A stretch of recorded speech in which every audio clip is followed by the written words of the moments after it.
Let's talk about South Africa. Sorry, everybody. I know we got sound check again. What was that? What was that? Damn it, we're really being bad. Who was the guy that used to interview with the Africa guy that it's a Black Agenda Report, I think. He used to interview with Michael Brooks all the time. He would give like a check-in about a bunch of different countries. But all right. So, is it more than a spontaneous triggering of anger brought by the jailing of former President Jacob Zuma? So, many analysts say that it is, and that there is a third force sympathetic to the former president at play. The government's language has changed significantly from not saying much in the early days of the lawlessness to calling out what it says has been economic sabotage. Some of the commentators have even gone as far as to warn that the unrest has the hallmarks of an attempted coup and an insurrection. President Cyril Ramaphosa has said that the Cyril Ramaphosa all right, has said that the violence was pre-planned, but has not said who he suspects was behind it. I'm really not gonna get these names good. Ferio Havaji, yep, associate editor of the Daily Maverick, has written about a coordinated strategy of chaos masterminded by a dozen close associates of the former president, referencing a number of senior sources from inside the ruling African National Congress and intelligence services. Hafashi has sketched out an outline of the strategy from the burning of transport trucks in KwaZulu-Natal, seen in the early days of the insurrection, to the blocking of key routes from the port in Durban to the economic heart of South Africa. Goatee. How could you say it? I'm not sure about this one.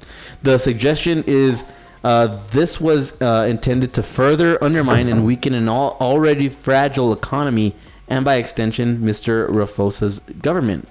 This could be coming from both within both the ruling party and the country's intelligence services.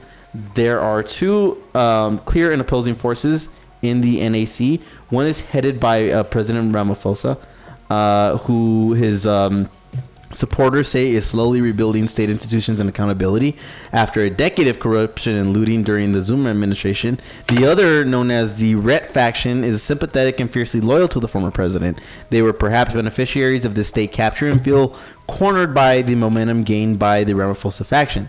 They want a change of guard urgently, and so stand to benefit if the current president is weakened. Zuma was the spy master of the NAC inside and outside South Africa during the years of the white majority rule or minority rule, before returning triumphantly in 1990, almost 4 years since leaving office. He is believed to have maintained staunch allies in the intelligence services. That's not surprising. During his term in office, significant amounts of money were channeled in that direction. In fact, what has come out of the recent commission investigating corruption during Zuma's presidency is a suggestion that during his years in power, parallel intelligence structures were set up, in effect doing the president's bidding. If true, the remnants of those structures surely still exist. Professor Susan Boyson points out points out that despite a 2018 report identifying parallel intelligence structures potentially aligned to or sympathetic with the former president, little has been done by the current administration to root out these elements. We could be seeing the effects of that now. Allies and supporters of Zuma deny this, saying that the purported links to political infighting or intelligence structures are an attempt to mask serious government failings in delivering services for the poor, as well as both predicting and dealing with the outbreak of violence. Certainly, the government's response was both delayed and dramatic, and hugely significant because of that. The announcement of the request of 25,000 extra troops for 3 months needs to be understood in the context of South African history. It is unprecedented and is the largest such deployment since the end of apartheid. Yet, in the days leading up to this, the political and military leadership of the country sounded reluctantly to commit more troops publicly, even less so to declare a state of emergency. This is not a surprise whatever is happening on the ground. So they're putting troops out against their own people. So they're doing like what Trump is trying to do? Yeah, it seems like it, except they're able to go ahead and carry this thing a little bit further. 25,000. That's a lot of troops, but I mean, not... it. Do you think it's like an attempted coup, though, from the sound of it? I mean,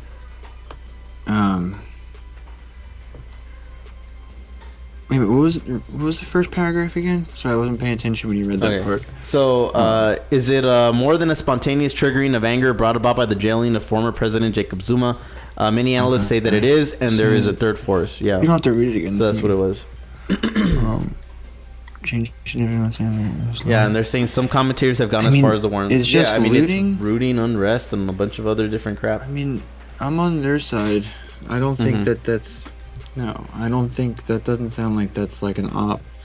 It sounds like it's fucking poor people who are suffering. Like, that's a pretty insane framing from the BBC. And then you have to also think about this BBC reporting, right? Nefarious? So... It's like that's like an outside agitator. Right. They're basically saying these poor people couldn't possibly do this on their own.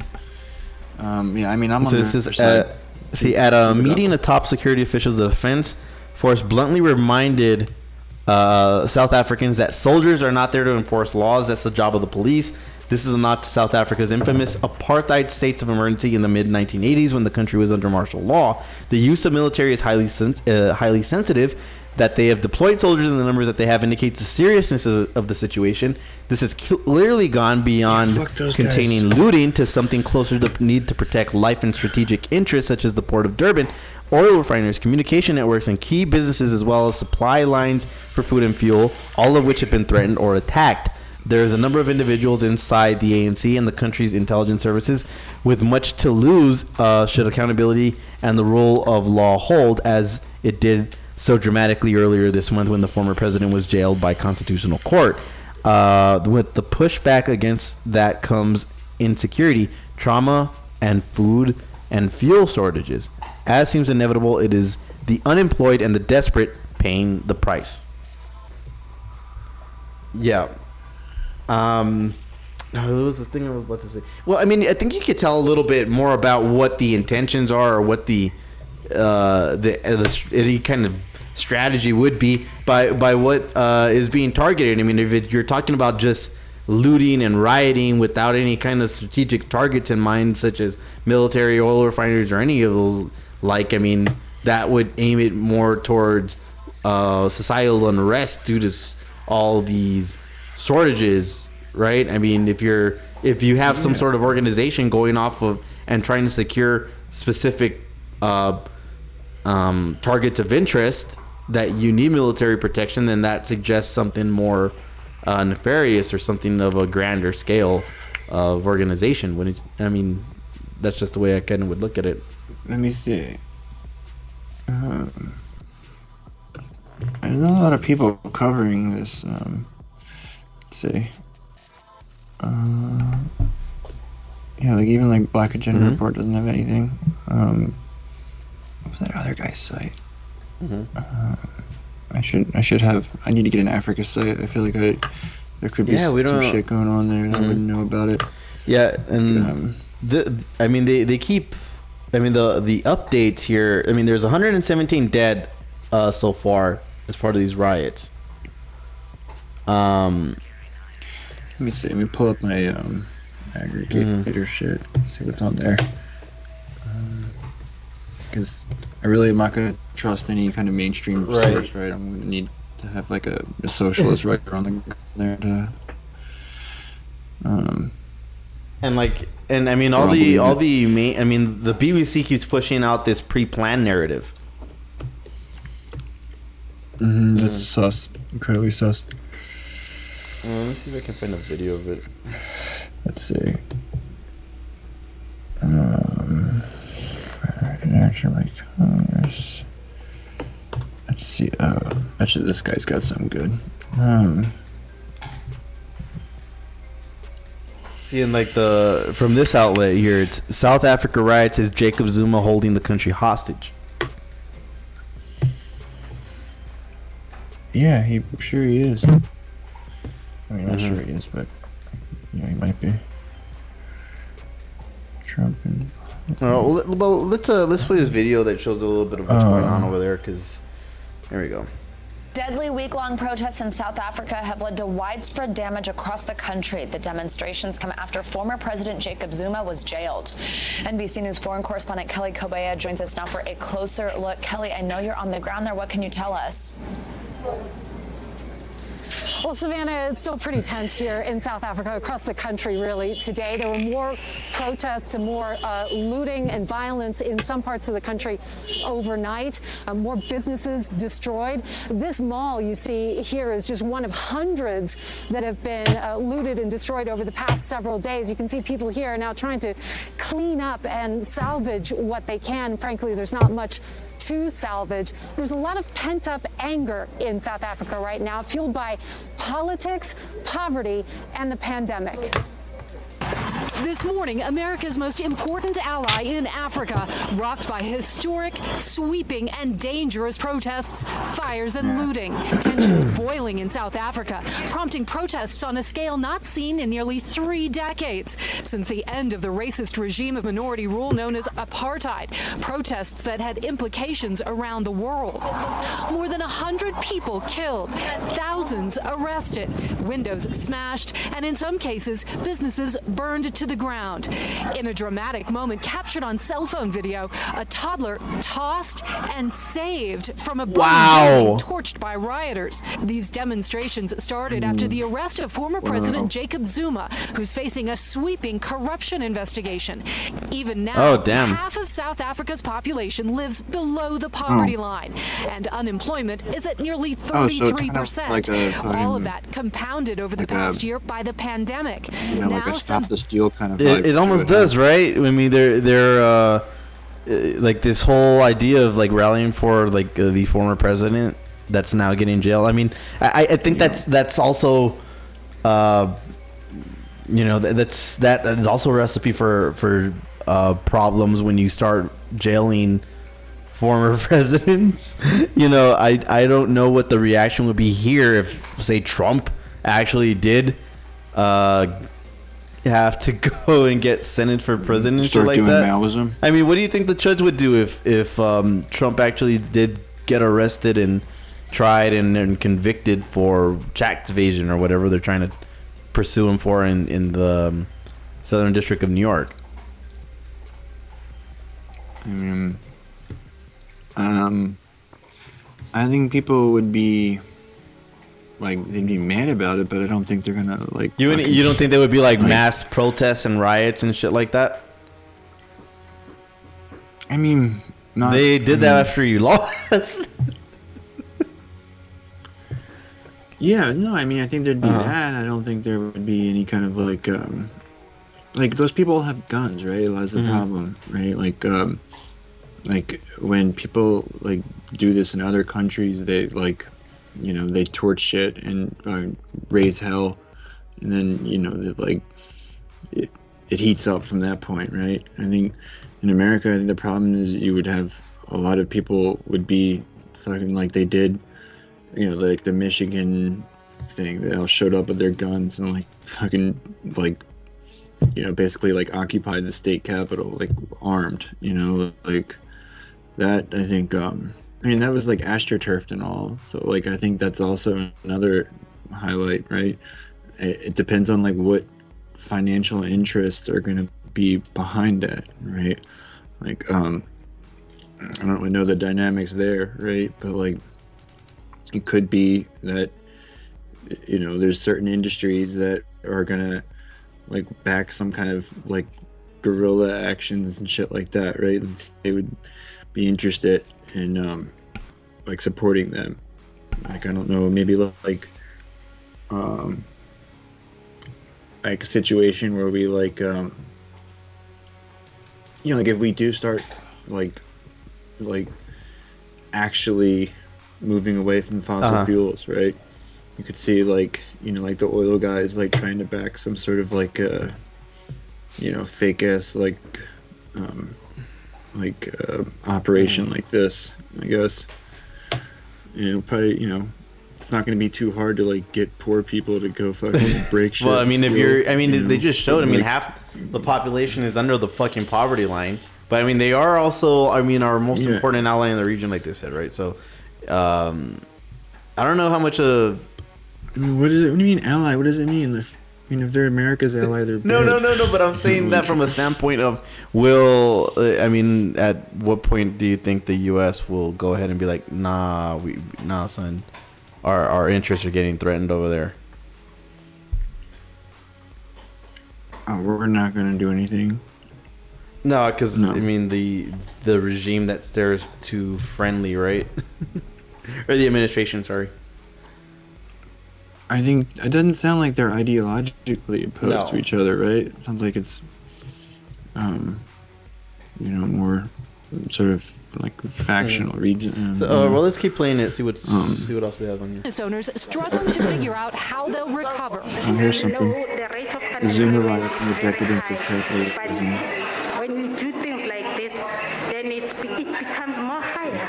In Washington, the White House says it supports a solution that respects human rights and brings a peaceful resolution to the ongoing unrest. We certainly track and watch closely and certainly have concerns about unrest that we see in the streets in South Africa.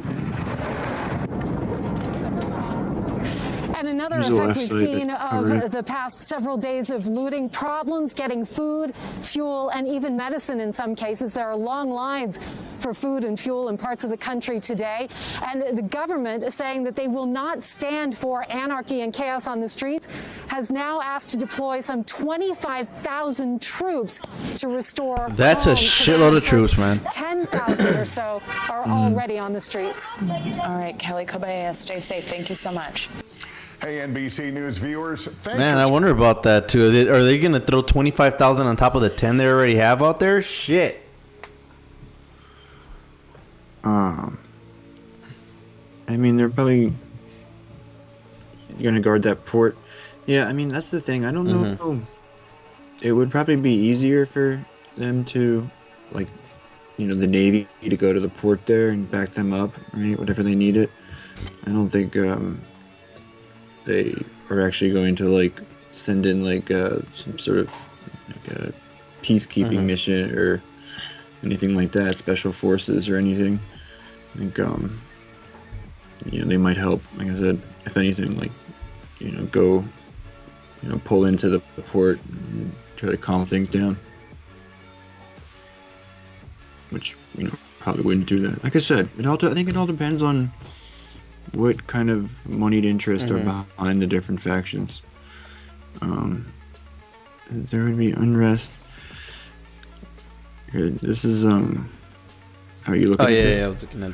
Yeah, it was the one you just sent. There would be unrest if he was jailed. Yeah, his incarceration followed a recent precedent-setting majority judgment handed down by the Constitutional Court. It serves as the country's last blah blah blah. For defying that court and refusing to continue his testimony before the commission. Well, that's a bullshit thing to arrest him for too, huh?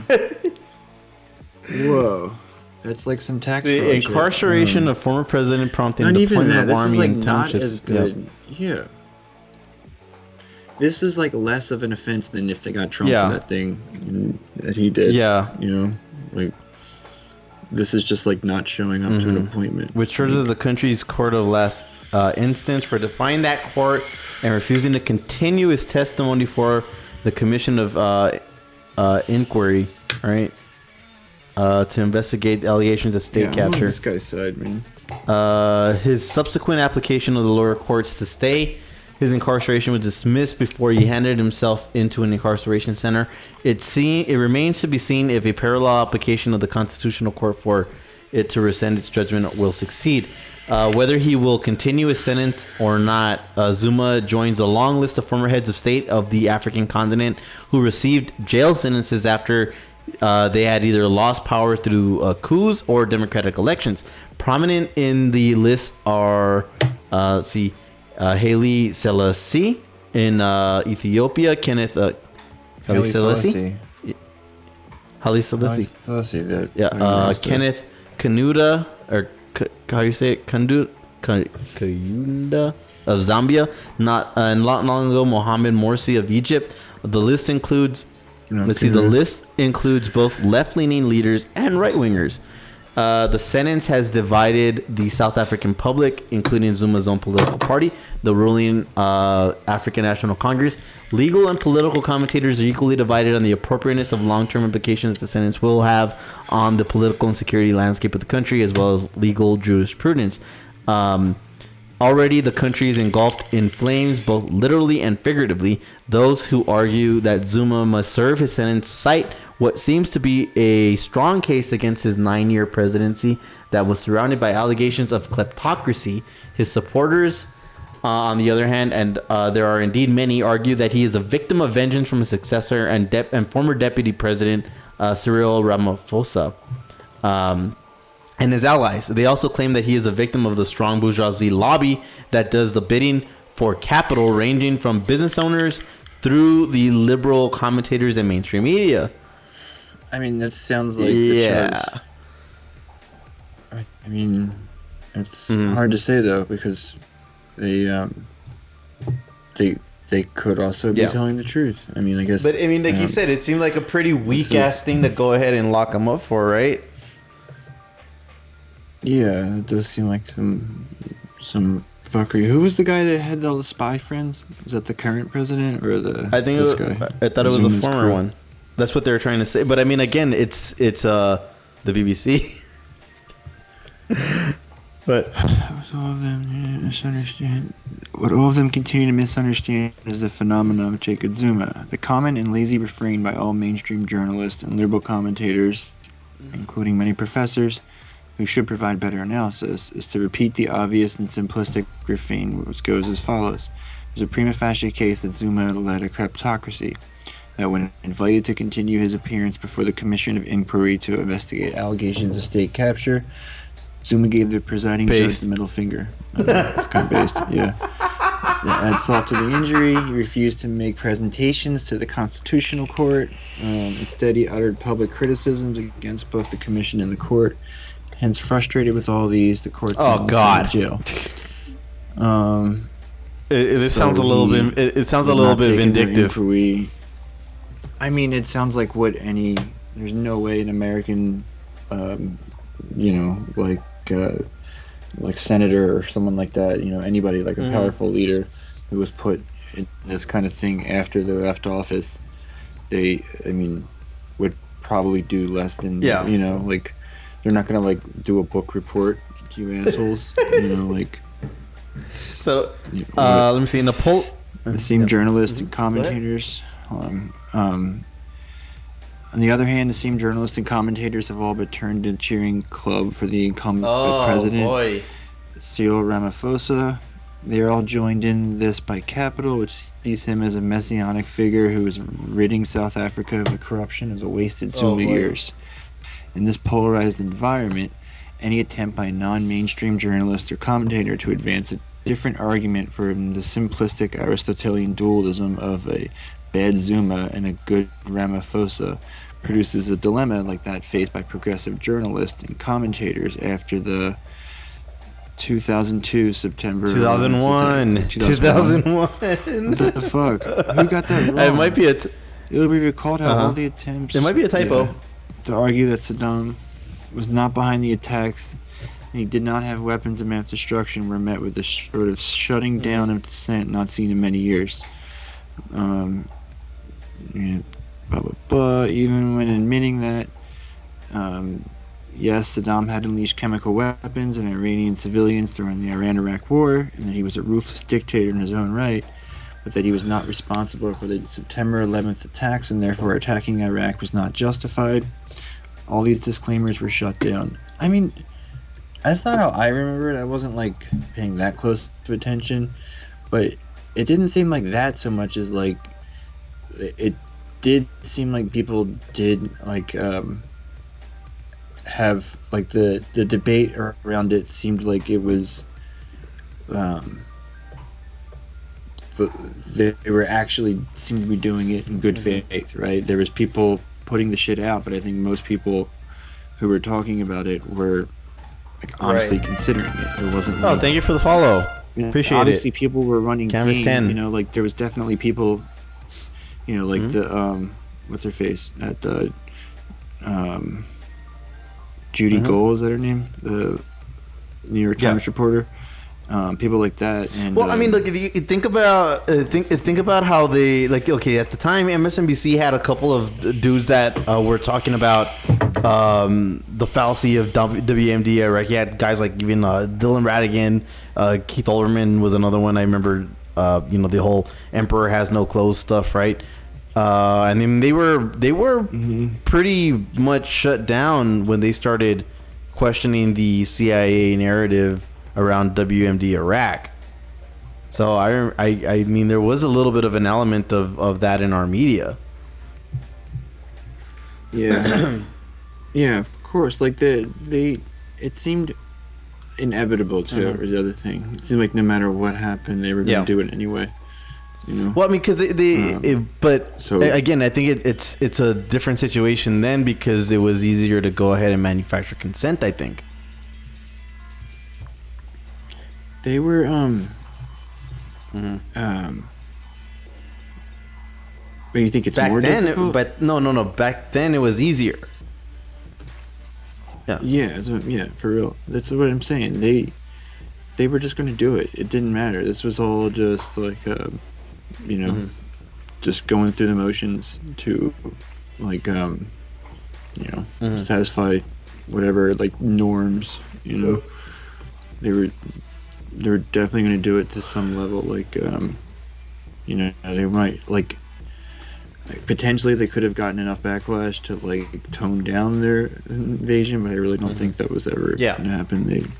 They were going to do more, man. Like they had, you know, if you look at the Project for a New American Century, you can see it, like what their plan was, right? They were going to like go on a rampage. We just got bogged down. See, similarly, any attempt to point out that yes, Zuma did many things wrong, but that does not make his rivals within the ruling African National Congress clean and friends of the working class. Such attempts fall on deaf ears of liberalism. But what does all this have to do with the current riots following Zuma's incarceration? How can the incarceration of such a discredited former president lead to seeming support by working class communities? Besides Zuma, how can we make sense of the support that other political leaders, both within the ruling ANC and outside of it, still enjoy, especially within working class communities? These being individuals who are suspected of large-scale public sector corruption, including Zuma's ally and suspended Secretary General of the ANC, Ace Magashule, the opposition economic freedom fighters leader Julius Malema, and those like Andali. I don't even know where to start with that. Mexitama, the leader of the Black First Land Party, who is also aligned with Zuma. In what may be termed lazy political analysis, some have referred to the above individuals as fascists. None could be further from considered analysis. They sound big. The Zuma factor can best be understood against a backdrop of political settlement that was reached between the ANC and the apartheid government, which both Zuma and Ramaphosa were central in formulating, even through the former now craftily distances himself, even though the former now craftily distanced himself from, leading the first democratic elections in 1994 and the birth of a new South Africa with Nelson Mandela as the founding president. 2 years later, the country's constitution, hailed by many as the world's most liberal constitution, was adopted.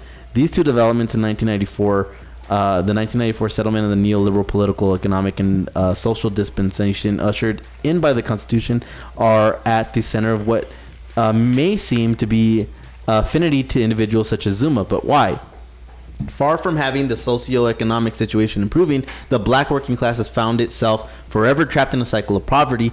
This, even though the country's economy is said to be one of the biggest on the African continent. The official unemployment rate was 32.6% during the first quarter of 2021. Of the official unemployment rate among youth 15 to 34 years was 46.3%.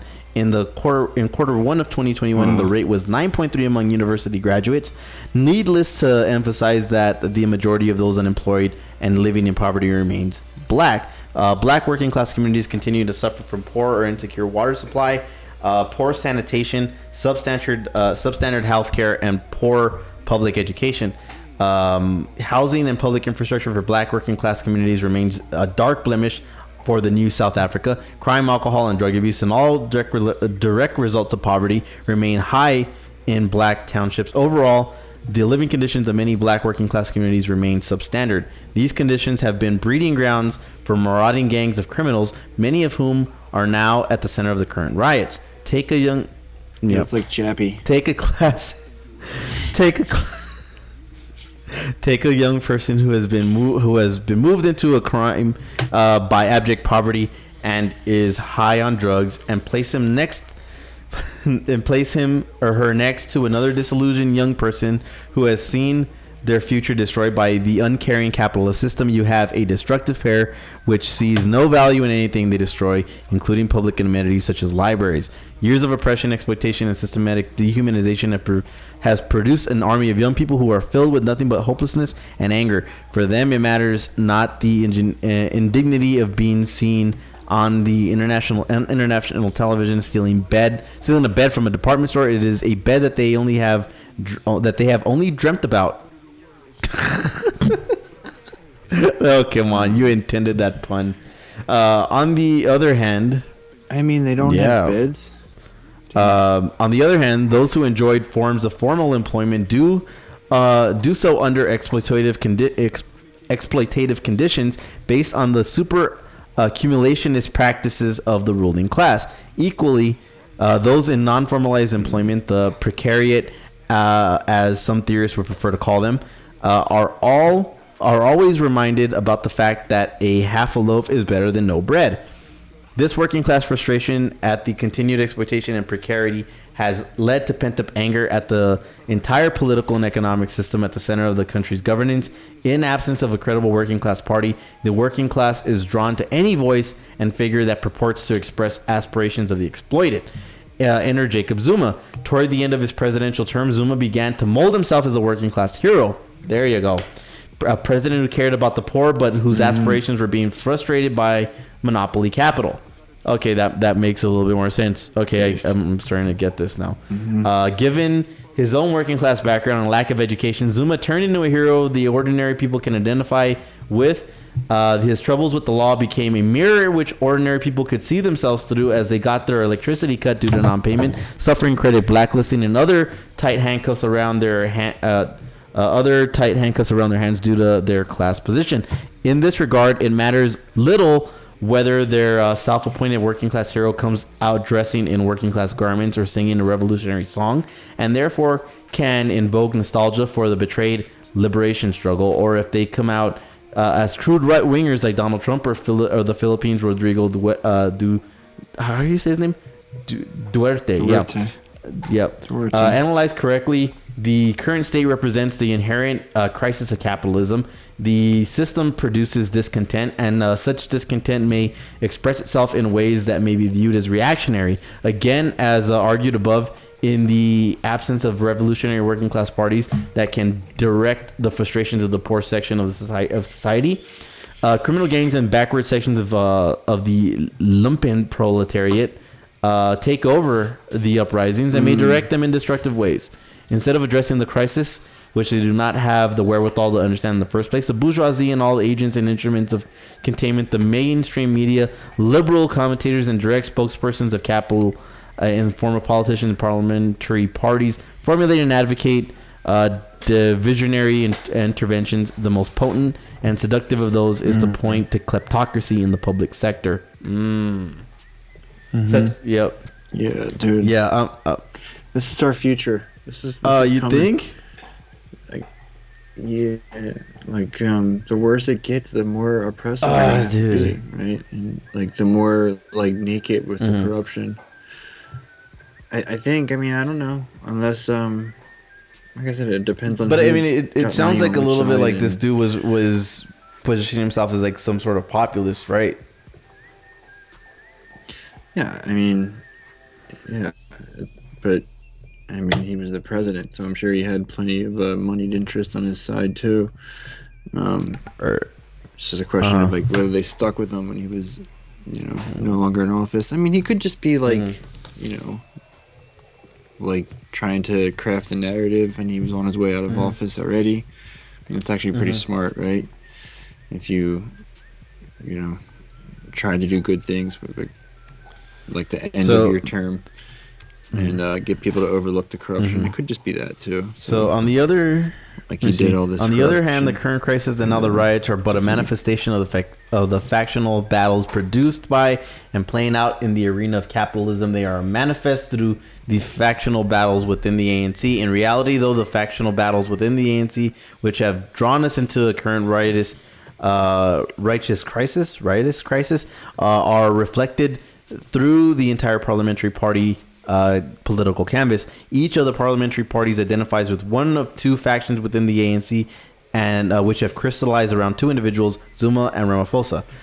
The unfortunate thing in all this is that the working class has now been drawn in the battle that has nothing with them, in a similar manner that Marx so eloquently argued in the 18th Brumaire of Louis Napoleon. None of the contesting parties within South African parliamentary system have any interest whatsoever in the actual plight of the working class. Neither the neoliberalism of Ramaphosa nor the Bonapartism of Zuma is and will ever benefit the working class. As argued elsewhere before by this writer, both strands represent the narrow, self-serving interests of factions of capital, an established monopoly capital, and frustrated petty bourgeoisie nationalism, respectively. Given the stark scenarios that immediately task of the working class is, first, to refuse to be seduced by any of the factions. Second, the working class in South Africa must realize that it is on its own and must, of necessity and in fulfillment of its historical task, fashion its own working class party. Equally, radical analysis must fashion alternative debates and find platforms and ways of collaboration with the working class. To use the metaphor of the horse, they may look over the fence, but never cross over and be involved in the ugly, unprincipled strife within the arena of capitalist decadence. The question for that those who are generally interested in the condition of the working class must answer is whether the current riots may be turned into an insurrection, or better still, a revolution. For now, it seems not, unless there is a consciousness of the working class that has been raised, and this class wrestles with the initiative of self-serving provocateurs and turn this into a working class revolution. Well, I mean, it seems like a pretty good time for one, right? If anything. I mean, it sounds like they are. Like, I would imagine this guy's going to give it the most positive slant possible. He's like, seems like he's probably a Marxist, right? Of some sort. And he's a professor in South Africa. He's as close to the ground and the conditions and the ideological situation with the people on the street. It sounds like they don't really have a class consciousness, like a weaponizable one, like an activated so version. Now here's the question I would put to you, though, is if if there is some kind of working class party that rises up out of this, and there is a potential for some sort of left-leaning government to arise in South Africa, then at that point, what do you think would happen? Would there be a U.S. response to prevent the rising of a more socialist South Africa? I don't know. Yeah, man. I feel like they would probably. I think they would step in and stop that shit from happening on the quicks, man. Like, I don't. Fuck yeah, man. Like, I don't think they would do it. Like if it was like Australia or New Zealand or someone else like that, I feel like. Well, I guess it depends. I don't think they would do it there. I feel like if they did it, they might do it in South Africa because it's like black people, like that's like the white supremacist aspect of it. But I mean, it depends on how long it takes, right? Like, if it's like a drawn out thing, they probably would get involved. But I can't see them like mobilizing right away and like whatever, backing up the South African army.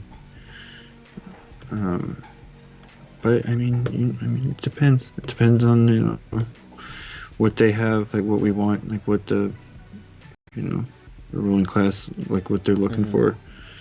Like it could be, like resource wise.